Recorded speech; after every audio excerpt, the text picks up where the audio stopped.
Yes. I'm trying to consider conditions for you so you'll be successful. Obviously, the state doesn't want to send you to prison because if they did, they wouldn't have offered this. So What begins as a routine plea hearing for a drug possession case quickly turns into something far more revealing. A Texas defendant walks into court expecting deferred adjudication, a chance to avoid a conviction if he successfully completes probation. But before this hearing is over, the judge will force him to answer a question that could determine whether this second chance actually works. At the center of this case isn't just a criminal charge. It's a question of honesty, accountability, and whether someone asking for leniency is prepared to tell the truth when it matters most.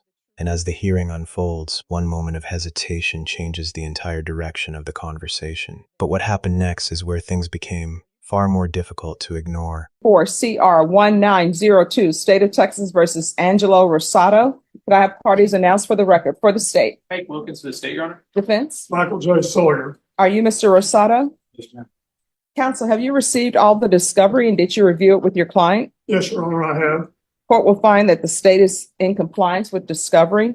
Mr. Rosado, did you review what's entitled application for deferred adjudication or community supervision with your attorney? Yes. Did you understand it and sign it? Yes. Did you review the true bill of indictment with your attorney? Yes. Did you understand it? Yes. Counsel, do you waive the reading of the indictment? We do, Your Honor. State, are you proceeding on the indictment as presented? We are, Your Honor. Did you review the document entitled Court Admonishments with your attorney? Did you understand it? Did you sign it in all the appropriate places? Yes. Did you understand you're charged with possession of a controlled substance, penalty group 1, less than 1 gram? That's a state jail felony. Range of punishment is anywhere from 180 days up to 2 years in the state jail facility and up to $10,000 fine. Did you understand? Yes. If you have a plea with the state, the court does not have to follow your plea. If for any reason the court doesn't follow your plea and gives you more than you bargained for, the fact that you entered a plea will not be used against you and you will be allowed to withdraw your plea. Did you understand? Yes. Did you understand you have a right to jury trial, a right for you or your attorney to cross-examine and confront any witnesses the state would call and the right to remain silent? Yes. Did you understand by entering this plea you were giving up those rights? Yes. And did you intend to give up those rights and enter a plea in this case? Say that again. Did you intend to give up those rights and enter into a plea agreement in this case? Did you understand if the court were to grant your application for deferred adjudication, if for any reason your deferred adjudication were revoked, the court could find you guilty and sentence you up to 2 years in the state jail facility and up to a $10,000 fine? Counsel, has your client been able to provide you with any defenses? Sure has, Your Honor. Do you believe he has a rational as well as a factual understanding of the charges against him? In my opinion, I believe he does. Do you believe he's currently competent and was legally sane at the time of the offense? Yes, Your Honor, I do. Mr. Rosado, has anyone threatened you, coerced you, or placed you in fear to get you to enter this plea? No, ma'am. Anyone promised you anything other than the plea? No. Are you satisfied with the way you've been represented? Are you a U.S. citizen? Yes. Court will find that defendant has knowingly and voluntarily waived his right to jury trial. Did you review the plea bargain page with your attorney? Did you understand it? Yes. According to the plea, there's a $1,500 fine. State recommends deferred adjudication. Did you understand that to be the plea? Yes. Defense? Do, Your Honor. State? Yes, Your Honor. Did you review the waiver of appeal paragraph with your attorney? Did you understand it? Did you sign it in both places? Yes. Did you understand by signing that you're waiving your right to appeal? The only items that can be appealed are written pretrial motions that have been filed, heard, and ruled upon by the court. Did you understand? Yes. Counsel, have there been any such motions? No, Your Honor. Outside the agreement, the state is recommending that your deferred adjudication be for a term of 2 years. There be a TAP evaluation and 120 hours of community service restitution. Did you understand those are recommendations from the state and the court does not have to follow those recommendations? Yes. Then to the offense as charged, how do you plead? Guilty, not guilty, or no contest? State any evidence. Your Honor, I offer State's Exhibit 1 in the attachments. Defense has no objection. Did you review the waiver and consent to stipulation of testimony and stipulations with your attorney? Did you understand it? Did you sign it in all the appropriate places? Yes. Again, did you understand you have a right to jury trial, a right for you or your attorney to cross-examine and confront any witnesses the state would call and the right to remain silent? Yes. Did you understand that today the state will be presenting evidence in the form of witnesses' statements and police reports? But most importantly, there will be no live testimony. Did you understand? Yes. Court will find that defendant has knowingly and voluntarily waived and consented to stipulation of testimony and stipulations. Court will accept into evidence State's Exhibits 1 and attachments, and the court will review the same. All right, after reviewing states exhibits 1 and attachments, the court will find there is sufficient evidence to find you guilty. The court will defer finding of guilt as you've applied for deferred adjudication. Are you proceeding with sentencing? We are, Your Honor. Anything you wish to say on behalf of your client? I think the court needs to know it's contained in the paperwork, Your Honor. All right, anything you wish to say? All right, do you have any children? Yes, What are their ages? 5, 15, 18, and 19. Do they live with you? No, When's the last time you had contact with them? it's been a couple of years. Why? My youngest lives in Louisiana with her mom. My other 2 boys are older, I'll put in their own thing. And the other one, I just don't get along with the mom, so I just, All right, do you pay child support? yes, All right, the reason why I ask that, because some people don't realize that when you're on probation, you're required to support your dependents. yes. All right, are you employed? Dealing with this, no, I'm on. When's the last time you had employment? I'm a subcontractor, so I get work as it comes.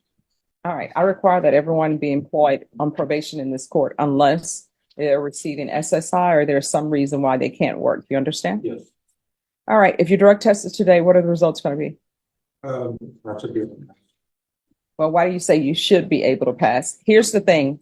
You've already pled to this. Yes. I'm trying to consider conditions for you so you'll be successful. Obviously, the state doesn't want to send you to prison because if they did, they wouldn't have offered this. So, smoke what? What do you mean this is a one-time deal? What happened with this case, the charge?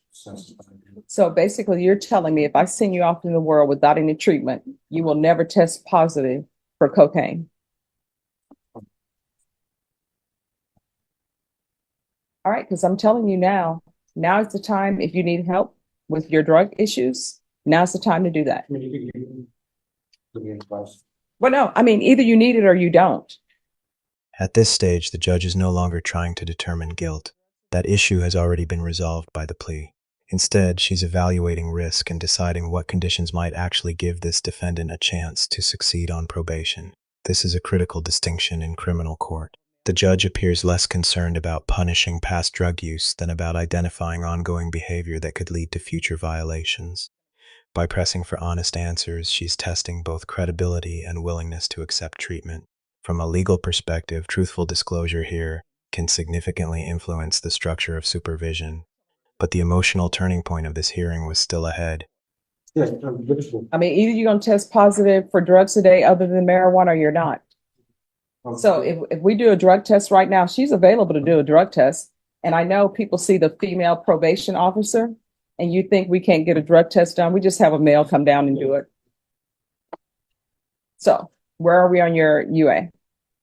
Is it going to be clean or is it going to be? All right. So what are you going to be positive for? No. And what else? Okay. All right. So why are we playing these games? Not telling the truth, Yeah, where? being dishonest to the court. Right? Yeah. Why does it take me having to get probation to waste a UA on you when everybody's agreed for you to have deferred adjudication? All you have to do is come up here and tell me what your drugs are. So how often are you using cocaine? It's not a good idea. How often are you using cocaine? You knew you were coming to court today and you used cocaine. So how often are you using? No, maybe. I can't give you how often because I don't do it all the time. Let's say you want to put something on it maybe once a month. All right, this is what the court is going to do. There's a $1,500 fine that's going to be probated. He's going to do 90 sober meetings in 90 days. 2 years deferred adjudication. No unsupervised contact with minors.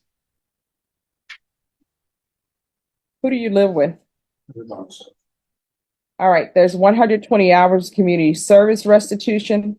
I'm going to order parenting classes. Once he completes the parenting classes, that will be deemed satisfied. I'm going to want a TAP evaluation that can be out of custody. Follow recommendations.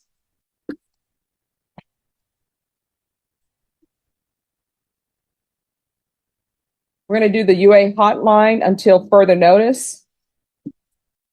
proof of employment within 30 days. There should be no employment as a home health care provider or with minors.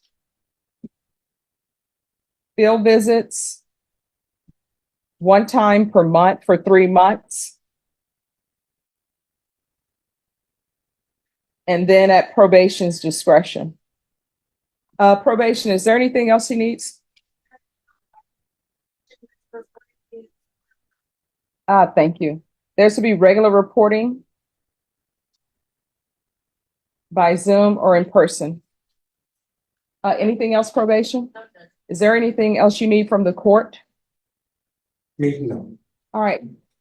Did you review the document entitled Trial Court Certification of Defendant's Rights to Appeal with your attorney? Did you understand it?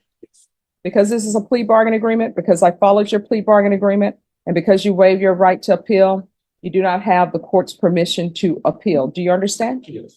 All right, we can go off the record.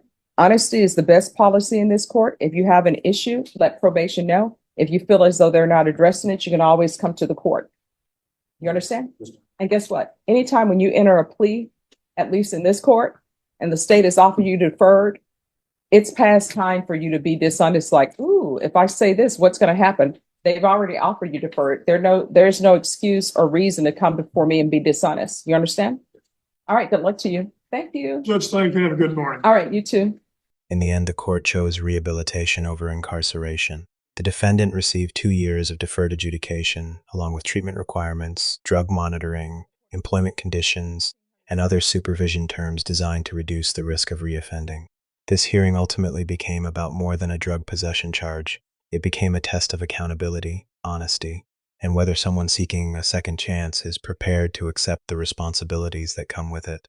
The judge's final message was straightforward. Honesty with the court and probation officers is essential to making deferred adjudication work.